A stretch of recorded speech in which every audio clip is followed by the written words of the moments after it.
Olá, eu sou a Renata Campos, aluna na disciplina de Fisiologia Vegetal do curso de Ciências Biológicas da UFJF e hoje vou falar um pouco sobre a influência da luz na germinação.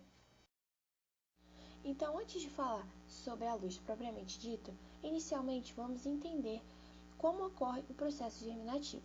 A vida das plantas tem início com a germinação.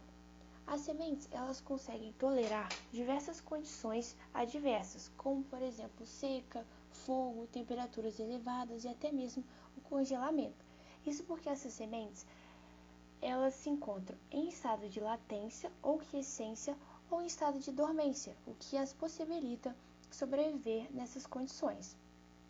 As sementes, elas são constituídas pelo tegumento ou casca que protege a semente, pelo endosperma nas sementes albuminosas, como por exemplo o milho, ou pelos cotilédones em sementes exalbuminosas, como por exemplo no feijão. Essas regiões vão acumular diversos tipos de reserva, como por exemplo o amido. E nas sementes a gente também vai encontrar o embrião, que é a principal estrutura da semente, que é responsável pela organização da nova planta após a germinação. Então, esse embrião, ele é uma planta em miniatura, mantida em estado de latência, aguardando condições ambientais adequadas para a ativação do processo germinativo. Então, assim que ocorrer o processo germinativo, o embrião vai ser responsável pela formação de uma nova planta. A germinação é dividida em duas etapas, sendo a primeira delas a etapa de embebição. Nessa fase, diversas estruturas presentes na semente vão contribuir para a absorção da água.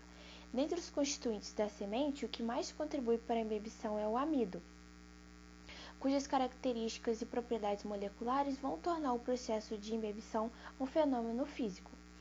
E devido ao elevado potencial de embebição ou de absorção do amido, isso vai resultar em uma grande capacidade de absorção de água. Consequentemente, vai ocorrer uma grande geração de forças de expansão que vão permitir, por exemplo, que a semente consiga romper o tegumento, consiga romper pisos e asfaltos, o que vão possibilitar que a germinação ocorra e também ocorra o estabelecimento das plântulas nos mais diferentes ambientes.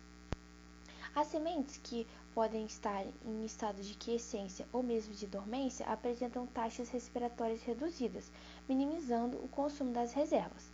Então, após o processo de embebição, caso a semente não apresente dormência, ocorre o aumento da taxa respiratória e a ativação do processo germinativo, paralelamente ao consumo das reservas do endosperma. Então, assim ocorre a primeira etapa da germinação. A segunda etapa da germinação é a denominada fase lag ou estacionária.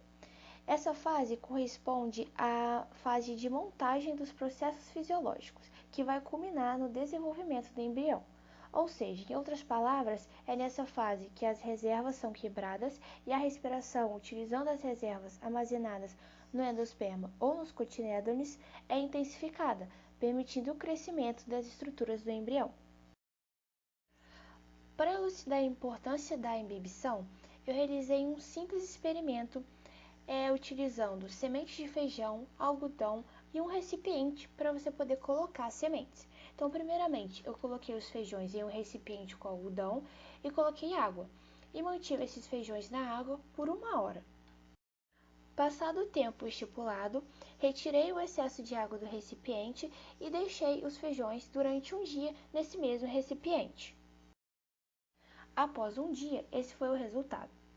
Assim, é possível notar que os feijões que passaram pelo processo de embebição iniciaram o processo germinativo, pois a água é um componente essencial para que ocorra a ativação da germinação, que são os feijões da parte superior da foto, onde a gente consegue notar a radícula em desenvolvimento, enquanto os feijões da parte inferior, que não foram embebidos, não tiveram nenhuma alteração, ou seja, continuam no processo de quiescência.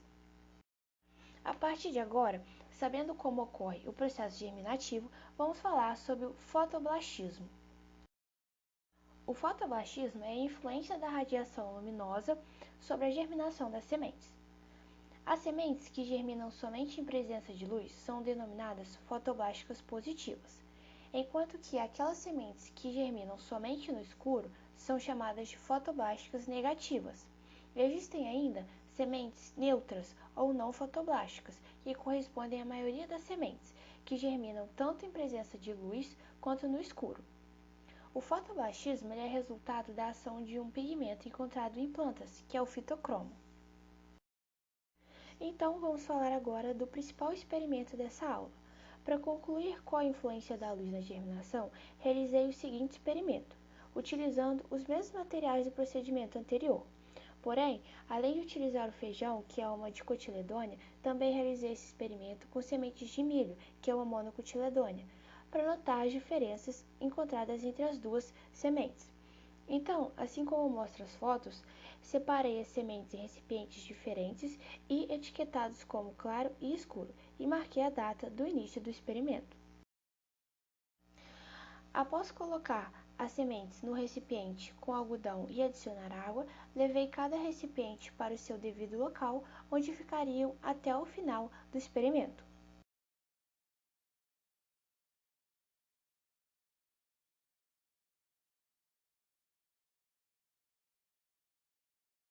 Após 4 dias do início do experimento, é possível notar que, no caso do feijão, as duas sementes germinaram. Porém, é possível observar algumas diferenças entre as duas sementes. As sementes presentes em ambiente claro estavam começando seu desenvolvimento, onde é possível notar a radícula já apresentando um aspecto esverdeado.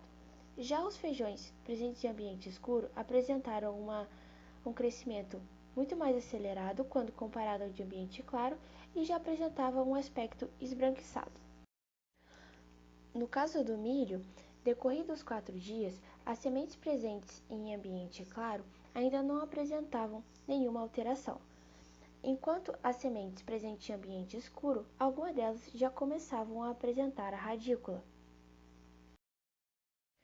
Após 9 dias, é possível notar que os feijões presentes em ambiente claro já começaram a desenvolver suas folhas e apresentam um aspecto esverdeado, enquanto os feijões presentes em ambiente escuro apresentavam caule bastante alongado, com aspecto esbranquiçado, folhas reduzidas e também obtiveram problemas para o desenrolamento das folhas. No caso do milho, podemos notar que o milho presente em ambiente claro apresentava o caule e a primeira folha em desenvolvimento, ambos com aspecto verde, enquanto o milho presente no escuro apresentava o caule bem mais alongado, a primeira folha já estava mais desenvolvida, porém com aspecto amarelado. Após 12 dias, que corresponde ao final do experimento, os feijões do ambiente claro apresentavam as folhas grandes, verdes e bem desenvolvidas. Em relação ao tamanho, agora ele apresentava um tamanho maior do que o feijão do ambiente escuro, diferentemente do que acontecia no início do experimento.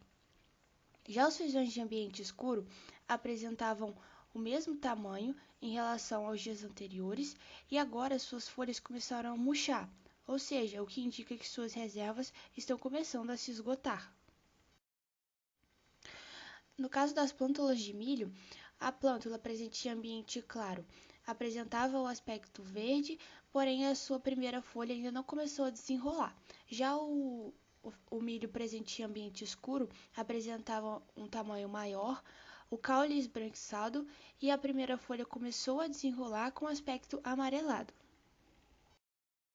Assim, com a realização desse simples experimento, a gente consegue chegar a alguns resultados e tirar algumas conclusões.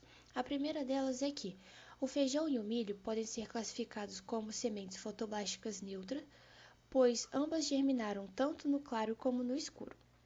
Além disso, notamos que as sementes presentes em ambiente com a presença de luz apresentaram um crescimento lento e aparência esverdeada, o que indica que, com o passar do desenvolvimento, essa plântula adquiriu a capacidade de realizar a fotossíntese, o que é característico da fotomorfogênese, que significa início à luz. Além disso, observamos que as plântulas do escuro germinaram mais rápido quando comparadas às plântulas colocadas em ambiente claro.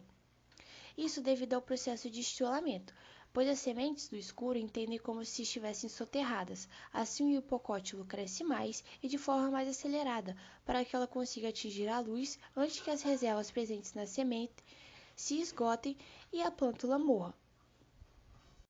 Dessa forma, como característico da escotomorfogênese, as plântulas de feijão, presentes em ambiente escuro, apresentaram ausência de esverdeamento, tamanho reduzido das folhas e alongamento do hipocótilo. E as plântulas de milho, os sintomas do estiolamento foram a ausência de esverdeamento, redução das folhas, falha no desenrolamento das folhas e alongamento do coleóptilo e mesocótilo. Essas características se devem à presença do gene DEP-COP, que inibem a fotomorfogênese no escuro, o que é favorável para a plântula, já que ela cresce rapidamente através do estiolamento antes que suas reservas se esgotem.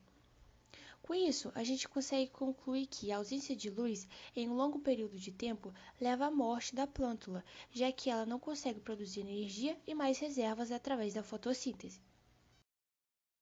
Portanto, podemos concluir que as sementes presentes em ambiente claro desenvolveram-se normalmente, enquanto as sementes no local escuro apresentaram sintomas de estiolamento e, com o passar dos dias, morreram. Dessa forma, nota-se que a luz é um fator importante e essencial para o desenvolvimento das plantas.